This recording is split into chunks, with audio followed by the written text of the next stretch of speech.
हरिओम बंधुओं,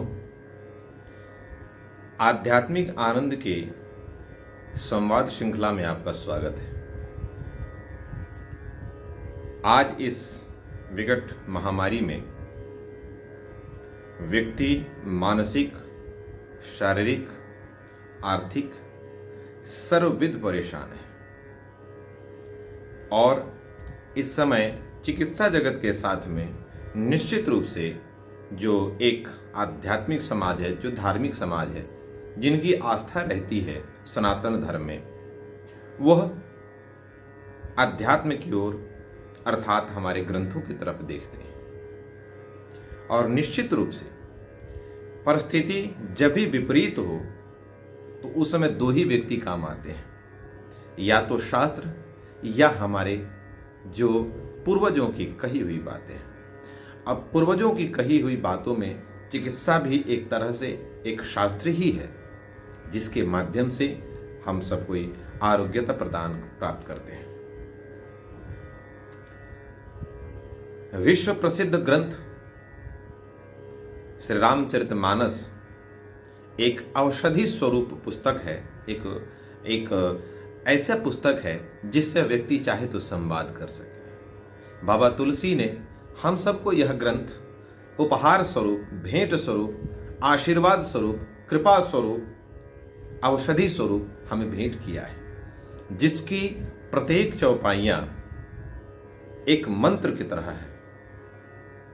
आप जब संवाद की तरह, आप जब शास्त्र के सन्निधि जाते हैं, चाहे वो कोई शास्त्र हो, चाहे रामचरितमानस हो, चाहे वो गीता जी हो या अन्य अन्य ग्रंथ, भाषा चाहे कोई भी हो, लेकिन जब आप शास्त्र के सन्निधि में जाते हैं तो आपको ऐसा लगेगा, ऐसा प्रतीत होगा कि आप संवाद कर रहे हैं। उसी क्रम में बाबा तुलसी ने जब मानस की रचना करी तो आरंभ में ही एक चौपाई लिखी जिसकी अर्धाली मेरे लिए बहुत ही प्रेरणा स्रोत और प्रेरणादायक है। उस चौपाई को मैं इतना पसंद करता हूं कि यदा कदा जब भी अवसर मिलता है उसको मैं कहता हूं, और आप सबसे भी आग्रह करूंगा कि उस चौपाई को आप स्मरण करें, आत्मसात करें।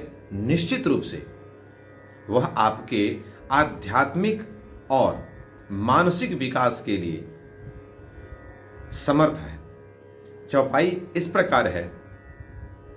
बट विश्वास अचल निज धर्मा। बाबा तुलसी अर्धाली में गाऊंगा क्योंकि अर्धाली ही हमारे लिए पर्याप्त है।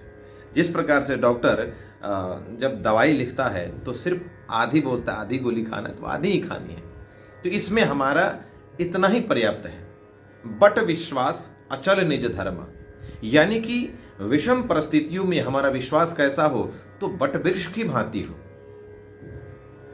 जिस प्रकार बट वृक्ष की जड़ें बहुत दूर तक गहरी हुई फैली हुई हैं और हल्का फुल्का या विशेष रूप से आंधी भी, तूफान भी उस वृक्ष का कुछ नहीं बिगाड़ पाती है। और वहीं कोई ये पेड़ होता है जो ऊपरी सतह में लगा हुआ है, लगता तो बलिष्ठ है, लेकिन जैसे विपरीत परिस्थिति आती है अर्थात आंधी तूफान आता है तो वो वृक्ष गिर जाता है।